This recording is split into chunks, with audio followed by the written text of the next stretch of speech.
Pemirsa, terima kasih masih bersama kami dalam NTV Prime Dialog. Saya Doni Regezer. Kali ini kami akan ajak Anda untuk kembali berdialog. Kita akan kembali mengulik, mengupas, dan menyoroti kasus Vina yang baru-baru ini tentu Anda mengikuti berbagai perkembangan melalui media terkait dengan ekstraksi data melalui ponsel Vina, di mana ada catatan atau rekaman percakapan yang ternyata ada beberapa hal yang tidak dibawa atau dibuka di persidangan kasus Vina. Nah, bagaimana dengan urgensi dibukanya percakapan Vina melalui ponsel? Ada hal yang tidak disampaikan dalam persidangan dan ada tanda tanya besar ketika HP dibuka. Apakah kasus Vina game over? Kami ajak Anda untuk berdiskusi dengan Kabareskrim Polri 2008-2009 Susno Duaji dan juga kuasa hukum Saka Tatal yang juga mantan Wakil Ketua LPSK Edwin Partogi Pasaribu, dan juga telah terhubung bersama kami melalui Zoom ahli psikologi forensik Reza Indragiri. Bang Edwin, apa kabar? Alhamdulillah. Terima kasih, kita ketemu lagi. Bang Doni. Jenderal Susno, apa kabar? Selamat malam. Assalamualaikum. Alhamdulillah sehat Pak Doni. Iya, Bang Reza, terima kasih Edwin bergabung bersama kami. Oke, saya ke Bang Edwin dulu. Bang Edwin, ini soal data ponsel dibuka. Komentar Anda? Ya, ini mengakhiri segala pembicaraan tentang kasus Vina. Game over dong harusnya ya? Game over. Ya, ini sebagaimana juga yang sering diulang disampaikan oleh Pak Reza Indragiri. Iya. Baik ketika menjadi ahli pada persidangan PK Saka Tatal maupun di luar itu ya, di berbagai media. Itu juga yang menstimulus ingatan saya tentang bahan dokumen tentang ekstraksi itu. Karena sebenarnya saya punya satu bundel dokumen dari proses penyidikan ini, ya, yang saya tidak begitu fokus karena saya lebih berfokus pada putusannya. Kenapa berfokus pada putusannya? Karena perkara sudah inkrah. Karena perkara sudah inkrah, saya lebih berfokus pada putusannya. Jadi saya membaca 3 putusan dari perkara itu. Putusan 16 untuk Saka Tatal, putusan 3 untuk Rivaldi dan kawan-kawan, ya. Kemudian putusan 4 untuk Hadi dan kawan-kawan. Jadi saya terfokus pada membaca putusan itu, ya. Jadi saya masih mengabaikan soal ekstraksi data itu. Nah, tapi lebih-lebih ketika saya membaca 3 putusan itu, ada satu yang sama tentang perencanaan. Perencanaan itu di 3 putusan itu disampaikan bahwa perencanaan ada pada Dani yang mengirim SMS kepada Sudirman. Sudirman lanjutnya pada Saka Tatal. SMS itu dikirim tanggal 17 Agustus 2016, 10 hari sebelum peristiwa.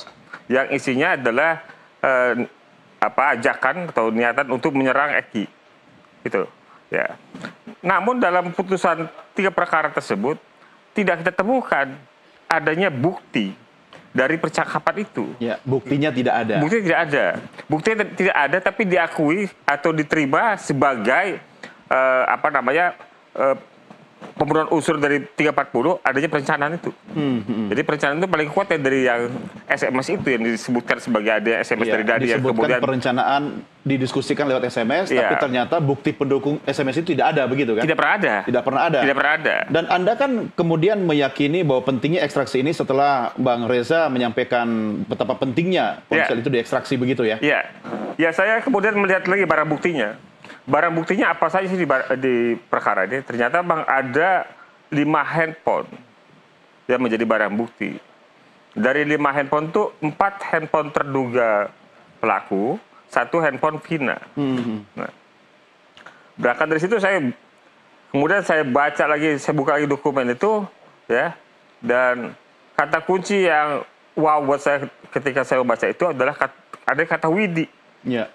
Dalam pesan teks itu, kalau ditampilkan... nanti akan kita tampilkan. Tapi yang mana yang menarik perhatian Anda? Kata dari Widi. Ya, betul. Maksud saya gini. Yang menyampaikan bahwa berkomunikasi dengan Vina di atas pukul 22, itu adalah Widi dan Mega. Ya. Pertama disampaikan ketika mereka berdua, kemudian diwawancara oleh Bang Reza. Kemudian ketika mereka menjadi saksi di persidangan Saka Tatal. Gitu loh. Bahwa mereka masih bercakap elektronik dengan Vina di atas pukul 22. Ya. Widi dan Mega ini orang yang mengklaim sebagai sahabatnya Vina. Ya. Ketika saya temukan kata Widi di dalam pesan teks itu, maka mengkonfirmasi benar bahwa Widi ini adalah sahabatnya Vina. Ya, mereka gitu. bercakap ya. Bercakap, Ada ya kan? rekaman percakapannya. Ada rekaman percakapannya. Isun udah di rumah Widi. Nah, kata Widi itu kemudian menuntut saya ke percakapan sebelumnya. Nah, percakapan sebelumnya itu di angka 55. Dan angka 55 itu percakapan itu yang juga disampaikan oleh Widi dan Mega ketika persidangan sangat tatal.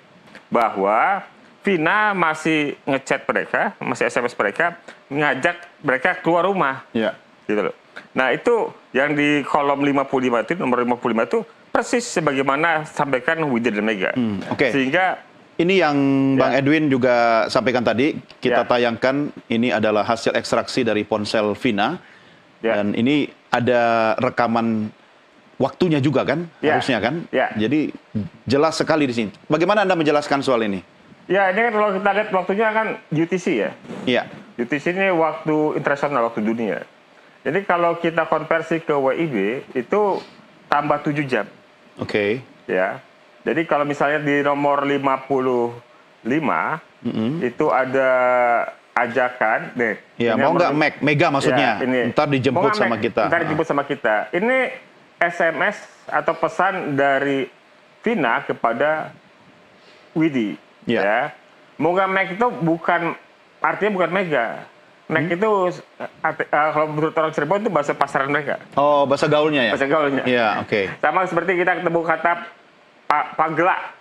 Pagla itu bukan nama, tapi Oh, bahasa gaulnya. istilah gaul. Oke. Jadi kalau orang Cirebon ngerti, kalau kita nggak Ya. ngerti, nah, gitu. Ya.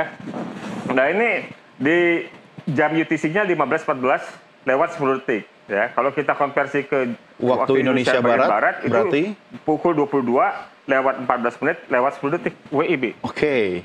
Gitu. Sudah di atas 22 ya? Iya. Jadi bukti ini ya saya harus mohon izin dulu dengan Pak Susno nih. Kalau kita di pelajaran pidana Pak Susno itu ada soal tempus dan locus delicti. Ya. Gitu loh. Jadi dalam perkara pidana itu selalu ditentukan tempus dan locus ya. Iya, iya. Waktu terjadinya, tempat kejadiannya. Iya, pekan lalu juga kita sudah sampai ke soal ini kan, Iya. dan sudah clear sama Jenderal Susanto. Enggak, maksud saya, saya mau terus sedikit. Artinya terbukti begitu. Maksud saya, tempusnya, ya, kalau kita ngomong 10-14, ya, tempusnya 22-14, 10-14, ya, 22-14, itu, tempusnya berarti, Iya. yang akurat kan ini kan Betul. yang saintifik, yang akurat kan ini. Iya. Sementara di pengadilan bilang kan tempusnya jam berapa? 21.15, Iya, ya kan? Gitu loh. Belum lagi kita ngomong lokusnya. iya. Itu lokusnya udah 1 jam loh jaraknya itu. Lokusnya udah berarti nggak ada lahan kosong belakang showroom, ya kan udah nggak ada itu. Iya. Ya kan? Jadi Sementara dari di sisi- pengadilan 21.15 itu kan lewat depan SMP kan? Iya, yang mereka kemudian diuber, ya kan. Ya. Jadi dengan pendekatan tempus dan lokus, ya, dalam pendekatan basic hukum pidana, ya kan perkara pidana, ini udah gugur. Oke, Nah, tahan dulu di situ Bang Edwin. Saya ingin mengonfirmasi ke Mas Reza, karena dalam persidangan Mas Reza juga seperti yang Anda katakan tadi, Anda terinspirasi kemudian betapa pentingnya ekstraksi handphone atau ponsel dari Vina ini. Mas Reza, apa yang bisa Anda katakan terkait dengan ekstraksi ponsel ini? Artinya semua peta kasus ini akan berubah secara keseluruhan. Komentar Anda? suaranya Mas. Ya. Memang Belum keluar. mengejutkan sekaligus menggembirakan ketika saya bersama diskursus.net berhasil menemukan 2 orang sahabat Vina, yaitu Mega dan Widi.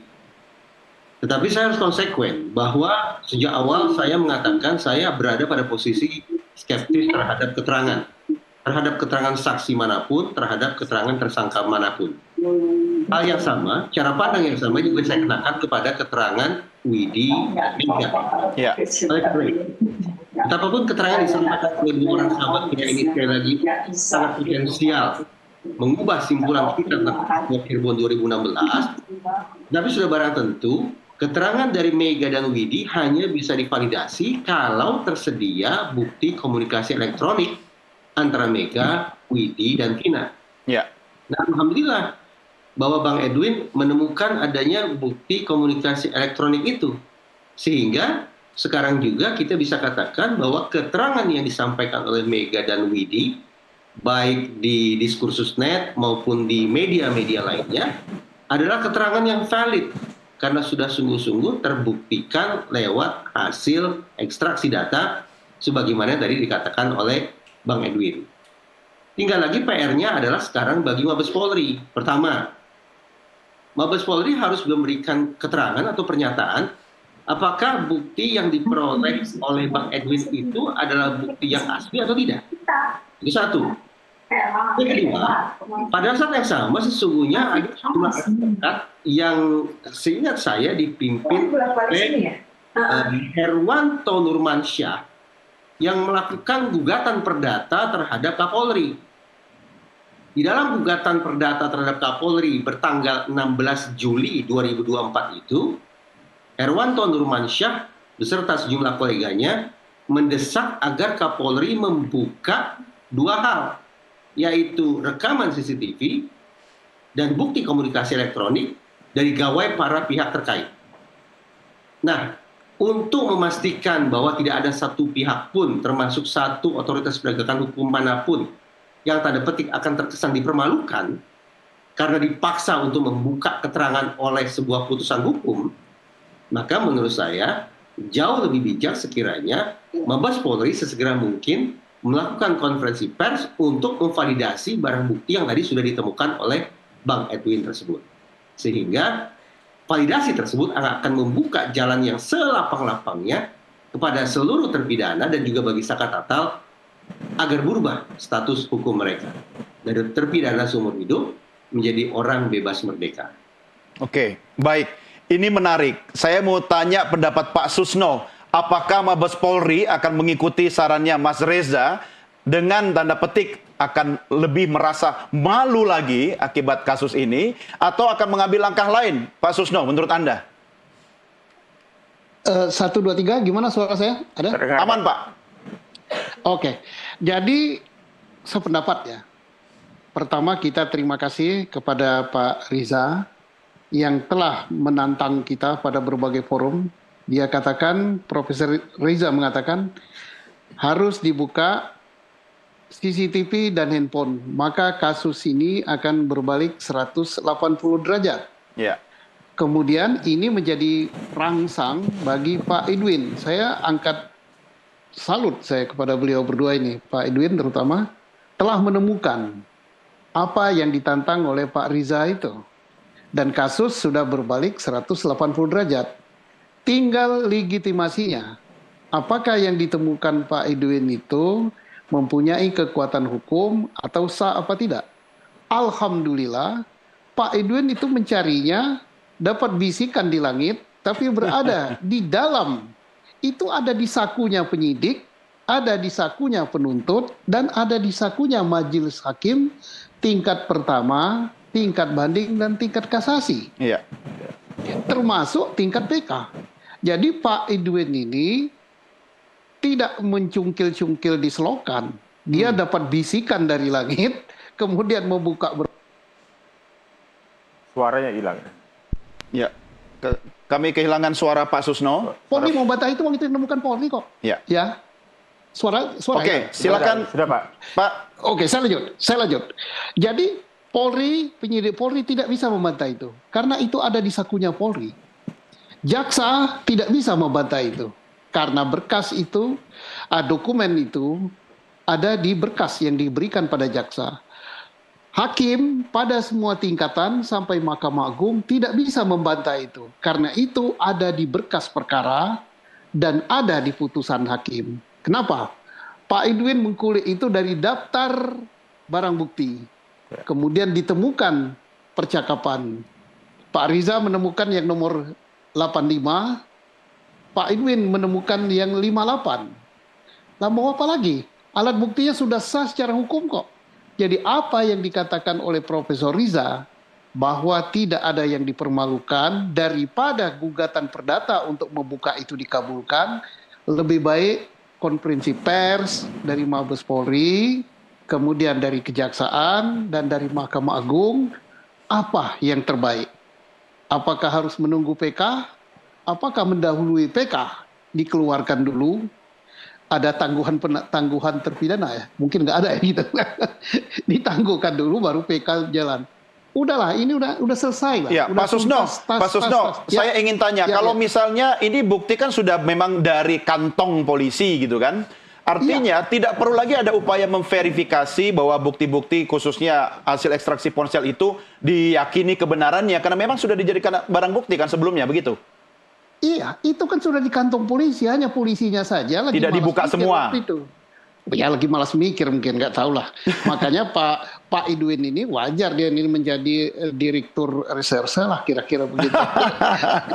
Oke, kita sama Pak Riza menjadi wasdiknya gitu. Ini sudah diambil fungsinya. kita anggap itu sebagai pujian dari Kabarreskrim Polri 2008-2009. Dan pemirsa, saya harus ingatkan kembali Anda bahwa beliau berdua ini, Jenderal Susno dan juga Bang Reza Indragiri adalah ahli yang kredibel yang memang hadir dalam persidangan dan disaksikan seluruh orang Indonesia. Sebelum kembali ke Bang Edwin, Bang Reza, ini soal sidang PK sendiri, apakah juga disinggung, kemudian disampaikan terkait dengan hal-hal yang kita diskusikan malam ini, terkait dengan ekstraksi ponsel Vina ini? Seingat saya di persidangan PK Sakatatal, barang bukti yang bernilai emas ini tidak disampaikan.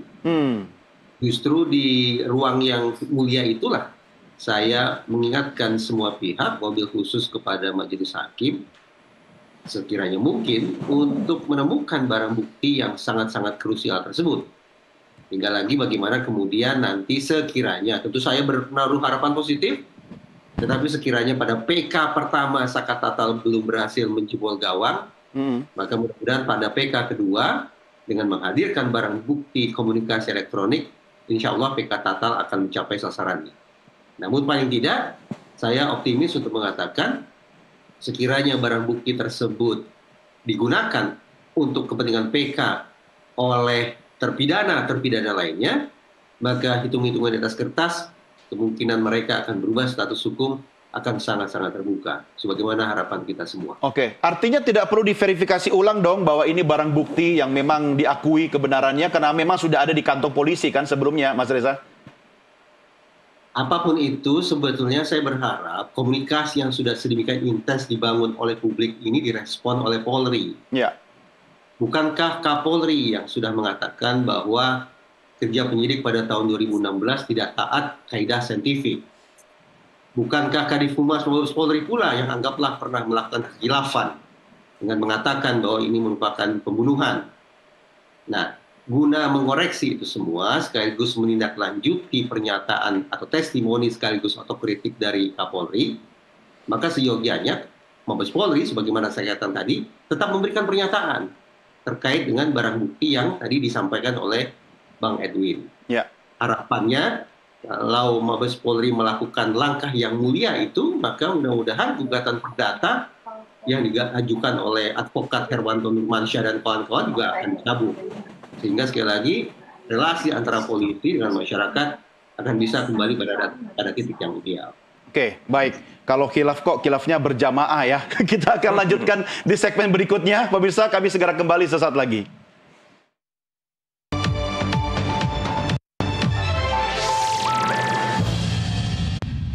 Sebelum melanjutkan dialog, saya ajak Anda untuk menyimak tayangan liputan atau video berikut ini.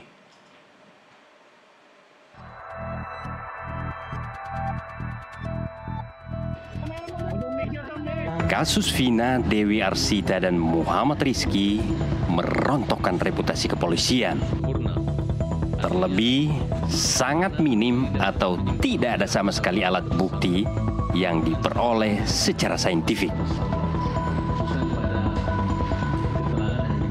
Dalam sidang PK Sakatatal, muncul gugatan tentang perlunya membuka isi pembicaraan ponsel Vina, Eki, para terpidana, serta saksi-saksi kasus yang sudah gelap sejak 8 tahun silam.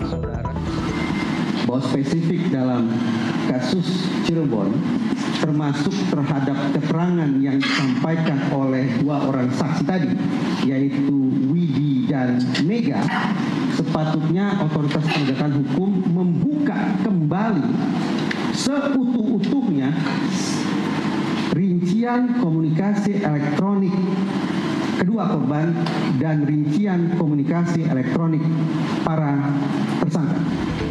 Percakapan terakhir Vina dengan dua temannya, Widya dan Mega contohnya, membuktikan jika Vina tidak tewas karena dibunuh, apalagi pemerkosaan. Kalau kemudian pembunuhan, udah paksa massal, dan memindah-mindahkan jasad korban, coba dibandingkan dengan pergerakan waktu yang disampaikan oleh Widi dan Mega, memang ada ketidaksesuaian. Dalam pengertian, sejujurnya saya menaruh rasa sanksi. Benarkah dalam kurun waktu sebagaimana yang tercantum di berkas sudah terjadi pembunuhan, ruda paksa massal, dan pemindah-mindahan jasad korban tersebut? Lalu mengapa kepolisian tidak membuka ponsel Vina, Eki, serta para terpidana? Apa yang harus dilakukan agar polisi mau membuka isi pembicaraan mereka? Tim Liputan NTV melaporkan. Kita lanjutkan kembali diskusi kita. Bang Edwin, saya mau tanya dulu. Anda mendapatkan kopi atau rekaman ekstraksi dari ponsel Vina ini dengan cara seperti apa? Sah? Bisa dipertanggungjawabkan? Ini pertanyaan penyidik atau pertanyaan hakim? Nggak enak sama Jenderal Susno. Saya cuma mewakili penonton aja. Gimana caranya Anda dapat itu bukti? Ya, karena saya kan kuasa hukum dari Saka Tatal. Ya. Jadi saya mendapatkan dokumen lengkap tentang ini dari rekan saya, Pak Ratabas, ya, yang satu bundel itu. Ya, sebenarnya tadi saya sampaikan. Ya. Itu dari mana barang itu? Dari Bu Titin punya, kan Bu Titin, Pak Ratabas, kemudian ke saya juga. Ya, itu sumbernya dari mana sebelum ke tim kuasa hukum? Oh, ya tentu dari penyidik. Penyidik ya? Dari penyidik, karena itu kalau kita baca cover depannya, itu dari Polda Jabar kepada Kejati Jawa Barat. Penyerahan tersangka Rivaldi. Bareng dengan bukti itu? Iya, satu bundel itu. Ya kan? Tapi Anda yakin bahwa itu bukti yang sama? Maksud saya, hari gini banyak orang yang mungkin membuat berita bohong, hoax begitu kan, mengedit dan sebagainya? Saya rasa ini udah berjalan mungkin 5 hari ya. Belum ada tuh saya dipanggil Pak Polisi. Belum ada buat laporan polisi juga. Artinya Anda yakin ya? Atas apa yang saya sampaikan. Oke. Ya, gitu loh. Nah, kita bisa lihat dari cover yang tadi saya halaman juga, 1 ya? Cover Oke, mungkin teman-teman dari Control Room bisa membantu menayangkan cover depan dari data ekstraksi ponsel Vina, halaman 1 yang ada apanya tuh? Logonya ya? Iya, ada logonya. Yang ada logonya. Oke, apa yang bisa Anda sampaikan soal itu? Ya, pertama mungkin Jenderal Susno akrab dengan logonya, kemudian saya tunjukkan waktu ya. Ekstraksi itu dilakukan pada tanggal 25 November 2016. Ini ya? Ya. Itu logonya Pak Susno. Ya. Kemudian waktunya itu disebutkan. Tanggal 25 November 2016 pada pukul 16:26. Iya, ada detiknya menit, juga tuh. 20 detik ya. Itu hanya berlangsung sekitar 7 sampai dengan 8 menit ekstraksi itu. Ya, ini yang ditampilkan ini hanya khusus tuh handphone Vina ya. Iya. Nah, sementara ada 4 handphone lainnya. Saya udah baca, mungkin juga Mas Reza sudah baca, yang lainnya sih nggak ada isinya. Gitu loh. Jadi ya ini yang punya paling bermakna. Nggak ada isinya maksudnya tidak ada yang terkait dengan kasus itu? Tidak ada yang kita bisa temukan bahwa di 4 handphone itu ada peristiwa, ada percakapan yang berhubungan dengan peristiwa. Oke. Ya kan? Bahkan, jadi percakapan biasa lah ya? Percakapan biasa, bahkan ada percakapan yang... Sesama teman begitu? Bukan sesama teman, sesama pasangan. Oh ya. Ya kan, orang lagi kasmaran. Membicarakan rencana perkawinan. Ya bilang kangen, bilang pengen ketemu, ya, macam seperti itulah. Pembicaraan sangat personal lah. Ya. Yang nggak ada nuansa violent, nggak ada rencana kejahatan, nggak ada. Gitu. Kita nggak temukan itu. Tapi titik fokus saya pada percakapan Vina, ya, karena memang salah satu handphone yang kemudian diekstraksi adalah Vina. Yang tidak ada di dalam dokumen itu adalah ekstraksi dari handphonenya Eki. Ya. Tadi saya sudah sampaikan. Ya. Ada 5 handphone, di 5 handphone itu tidak ada handphone Eki. Tapi Jadi, kan Eki dan Vina ada komunikasi. Artinya Bukan, ada saatnya. maksud saya bahwa handphone Eki tidak diperlakukan sama.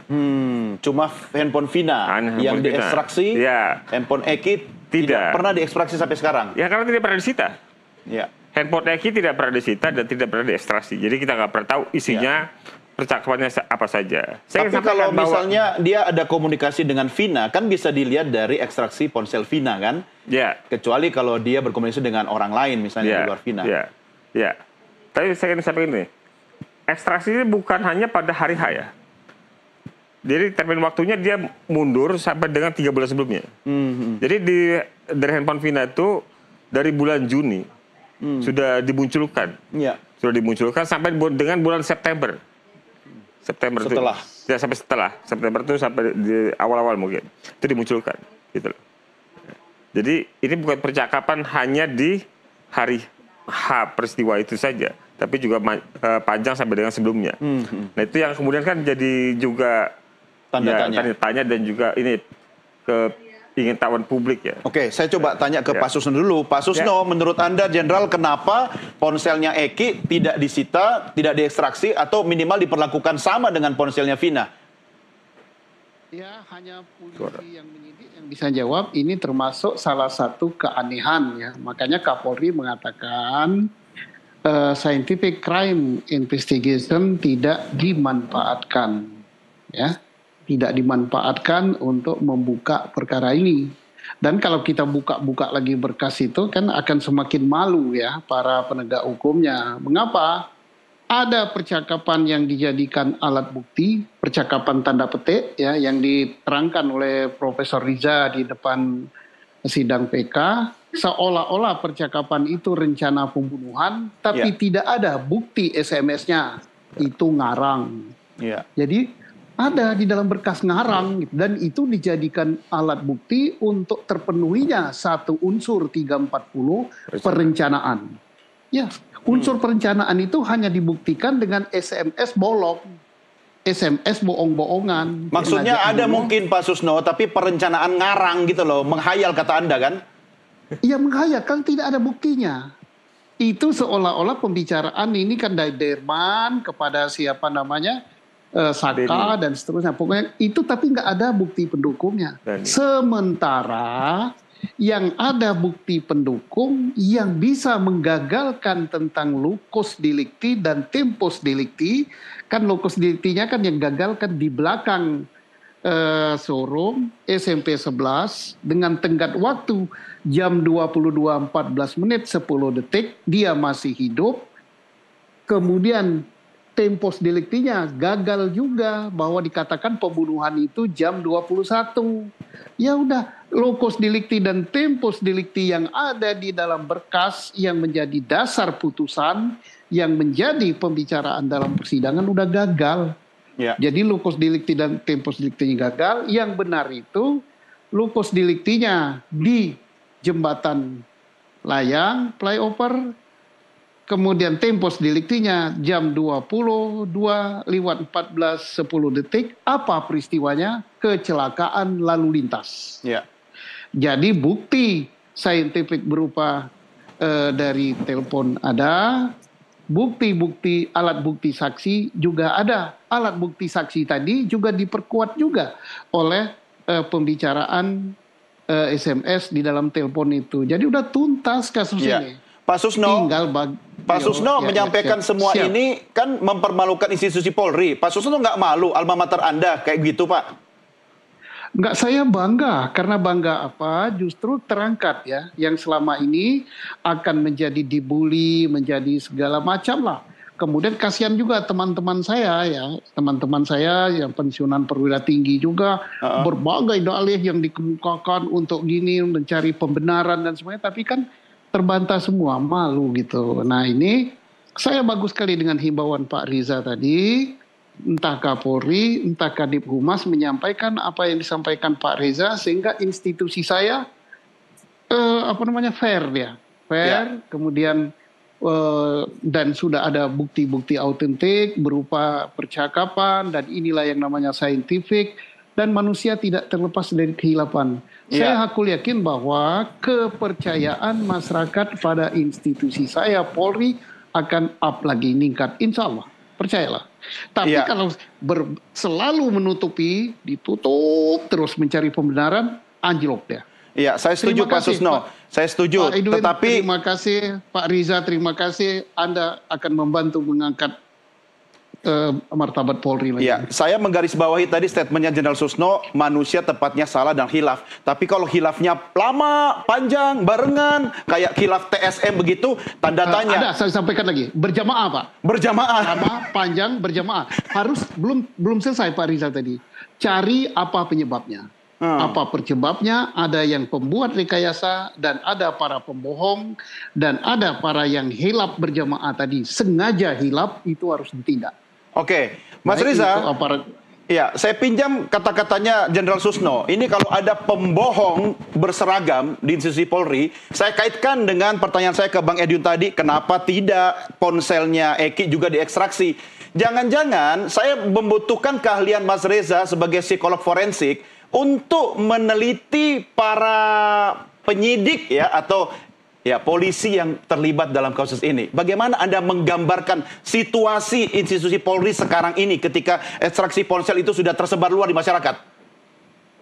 Saya berbincang dengan sekian nama dengan kaliber istimewa. Ada purnawirawan perwira tinggi Polri, ada juga advokat, dan seterusnya. Ternyata kekhilafan atau kelalaian bukan satu-satunya sebutan yang coba digunakan untuk memotret bagaimana kerja penyidik pada tahun 2016 dan juga mungkin tahun 2024. Di samping kata kekhilafan atau kelalaian, ada yang menggunakan istilah lebih tajam. Apa itu? Yaitu kesembronoan. Sembrono. Ada pula yang menyebutnya sebagai kepanikan. Ada yang mengimbuhinya sebagai kesetiakawanan yang menyimpang. Wah. Dan yang paling ekstrim, ada juga yang menjuluki ini sebagai sebuah kejahatan yang sayang beribu sayang dilakukan oleh otoritas penegakan hukum sendiri. Ini kan sebutan yang amat sangat kejam begitu ya. Nah, apapun sebutan yang kemudian akan kita pakai nantinya, maka sudah jelas memang ini lagi-lagi memberikan penegasan kepada Mabes Polri untuk melakukan tanda petik klarifikasi agar sebutan-sebutan yang menyakitkan hati itu tadi bisa terkoreksi. Itu satu hal. Yang kedua, sejauh ini perbincangan kita tentang bukti komunikasi elektronik atau ekstraksi data ponsel, ini baru sebatas kita tinjau dari sudut pandang bagaimana kehadiran alat bukti yang satu ini akan bisa mengubah nasib para terpidana. Tapi jangan lupa, kita juga patut meninjau keberadaan barang yang istimewa ini terkait dengan penegakan etik di internal lembaga penegakan hukum itu sendiri. Seperti misal, apakah tidak dicermatinya bukti komunikasi elektronik itu merupakan bentuk manipulasi? Adakah upaya untuk secara sistematis menutup-nutupi atau bahkan menghilangkan barang bukti? Dan seterusnya.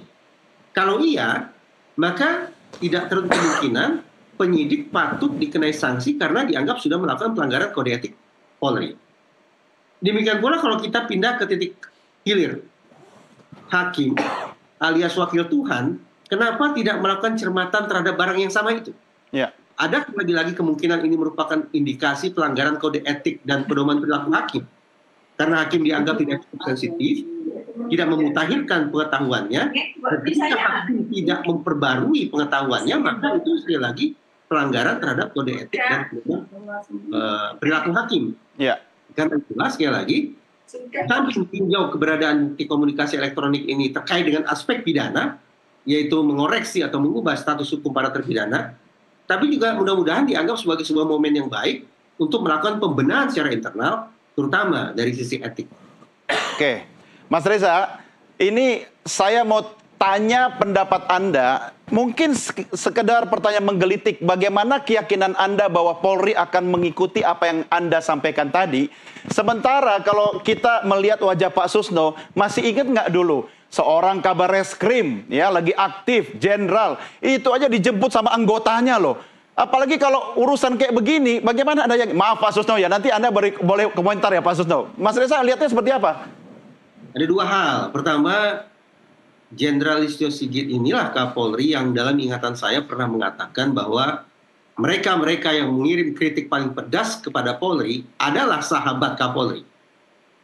sahabat tentu akan menyimak dengan baik dan akan mengikuti masukan, kritikan dari sahabatnya itu. Itu statement Kapolri udah kayak statement politisi itu, Mas Reza.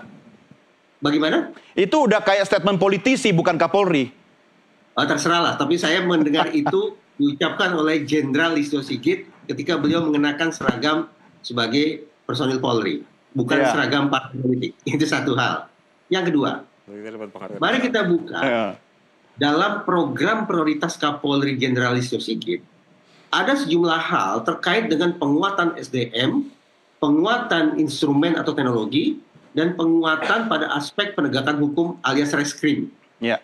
Nah, kita sesungguhnya sudah memiliki alat untuk menagih seberapa jauh Kapolri Jenderal Listio Sigit sudah sungguh-sungguh konsekuen dengan program prioritas yang ditetapkannya sendiri.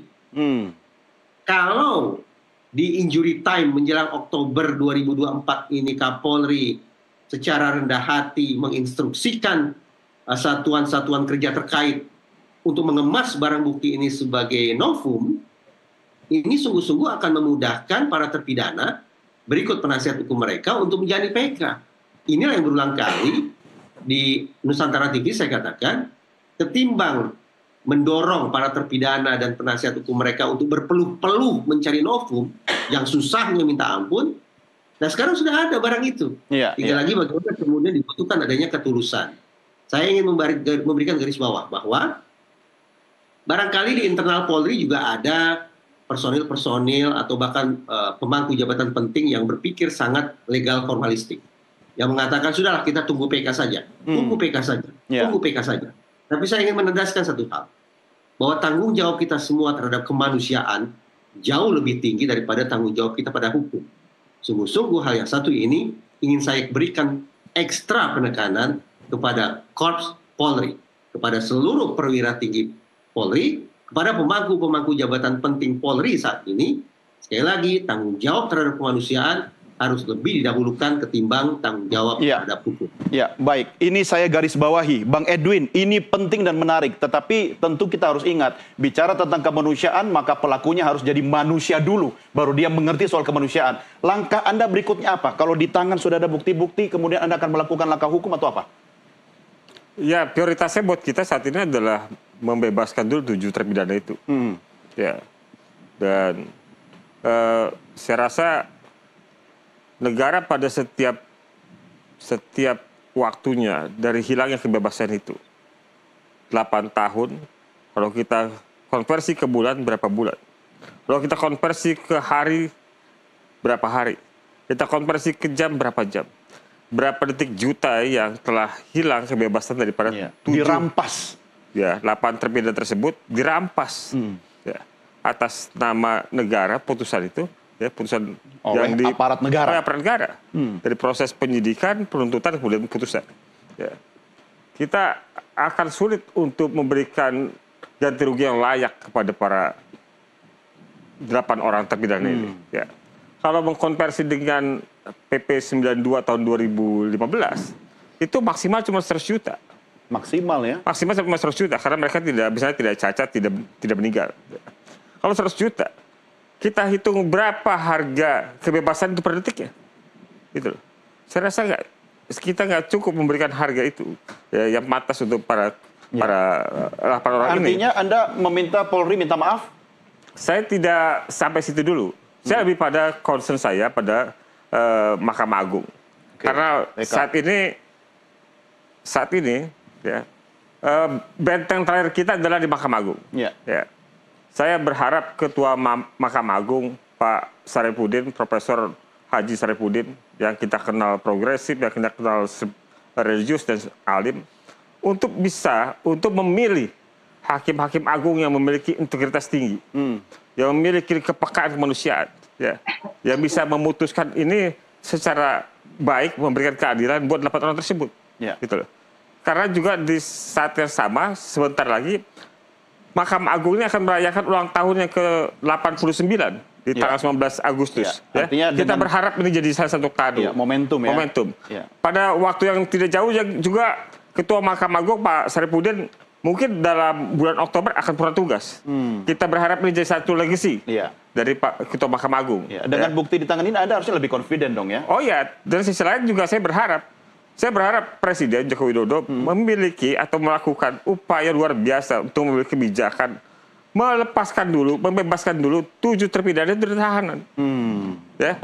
Ya. Dan kemudian sambil kita tunggu proses PK yang dilakukan oleh 7 terpidana tersebut. Tahan di situ dulu. Ya. Saya harus akhiri diskusi kita. Pak Susno dan Mas Reza masing-masing 1 menit bagi Anda. Silakan Pak Susno. Iya, saya sangat sependapat dengan Pak Riza. Ini kesempatan Kapolri untuk mengoreksi apa yang telah disampaikan dengan program presisinya. Untuk mengetahui bahwa saya yakin Polri pada elit-elitnya sudah mulai berubah. Tapi ada kekecewaan sedikit saya pada level bawah yang belum berubah. Karena menganggap orang yang ada pada pihak PK kemarin, pada peradilan PK di Cirebon kemarin, itu seolah-olah yang penggugat PK itu dianggap melawan kepada putusan atau kepada aparat penegak hukum, termasuk saya. Ya, sekali ulang lagi, mudah-mudahan yang bersangkutan dengar. Saya pada waktu itu jam 1 dapat giliran, kemudian saya lapar, saya cari makan, saya mencari di mana restoran empal gentong yang enak. Kemudian tentunya saya bertanya pada polisi. Saya diantar oleh polisi, ditunjukkan restorannya. Kemudian selesai itu si polisi yang antar saya diperiksa atas perintah Kapolres. Wow. Mudah-mudahan Kapolri dengar. Ada intimidasi dong ya? Iya, ini harus berubah. Saya di situ bentuk saya adalah saya hadir kecintaan saya pada Polri supaya kesalahan yang sudah ada kalau salah itu bisa terkoreksi. Itulah kecintaan saya. Mungkin Pak Susno diperiksa untuk memastikan bahwa betul restoran empal gentong yang terbaik, Pak Susno. Ya, tidak. Ini sekali lagi saya ulangi. Dan mudah-mudahan didengar, ini harus diputar berkali-kali. Ya. Polisi yang muda, inisialnya R, pangkat AKBP, memerintahkan Propam, memeriksa polisi yang antar saya. Saya minta Kapolri periksa orang itu, bila perlu dicopot jadi Kapolres, dan tidak wajar dia untuk memimpin Polri ke depan. Kapolres mana dia Pak Susno? Tidak berubah. Tidak saya sebut, inisialnya R. R, bukan Reza Indragiri kan? Bukan. Saya minta ini Propam Mabes turun, Kapolri turun, copot Kapolres ini. Baik. Mas Reza, silakan Mas Reza, closing statement. Seluruh lembaga penegakan hukum pada waktu-waktu belakang ini tampaknya sedang berpacu untuk tanda petik mendapatkan simpati atau menempati posisi istimewa di hati masyarakat. Iya. Kejaksaan Agung tekan pedal gas dalam-dalam untuk membongkar kasus-kasus korupsi. KPK juga mengejar ada yang namanya Harun Masiku dan seterusnya. Sekarang Polri yang juga semestinya menciptakan portofolio istimewanya menjelang Oktober 2024. Apa portfolionya? Banyak, tapi yang menurut saya akan menciptakan suasana yang sangat mengesankan di hati publik adalah ketika Polri lah yang mengambil prakarsa besar untuk sekali lagi mengubah nasib para terpidana. Ini akan menjadi portofolio yang sangat-sangat humanis yang menunjukkan potret indah tentang profesionalisme penegakan hukum. Bahwa Polri tidak hanya terus-menerus berpikir tentang bagaimana cara mempidana orang, tapi justru juga berpikir tentang bagaimana mengoreksi pidana yang sudah keliru dalam menentukan nasib orang. Baik. Satu kata Bang Edwin, satu kata saja. Anda yakin Polri akan mengambil inisiatif itu atau tidak? Saya ingin katakan begini, keadilan itu tiada lain adalah cinta yang bisa dirasakan, dilihat oleh publik. Ya. Jadi buktinya adalah? Jadi kalau kita bicara keadilan, Polri harus melihat bahwa ada masalah yang harus diselesaikan di internal, ya kan? Begitu juga di kejaksaan, termasuk juga di lingkungan pengadilan. Ya. Dan kita berharap Mahkamah Agung bisa memberikan keadilan buat 8 orang yang menjadi korban peradilan sesat ini. Oke, baik, terima kasih. Kalau bilang satu kata sama kuasa hukum jadi satu kalimat ini. Baik, terima kasih Jenderal Susno, terima kasih Mas Reza, terima kasih. Selamat malam, sampai jumpa. Ya, Bang Edwin juga terima kasih ya sudah bersama kami. Sehat selalu. Pemirsa, kami akhiri sampai di sini diskusi kita malam ini sekaligus mengakhiri program NTV Prime edisi hari ini. Atas nama seluruh rekan-rekan redaksi dan kerabat kerja yang bertugas, saya Doni The Geyser berterima kasih atas kebersamaan kita. Sampai jumpa, salam Nusantara, merdeka.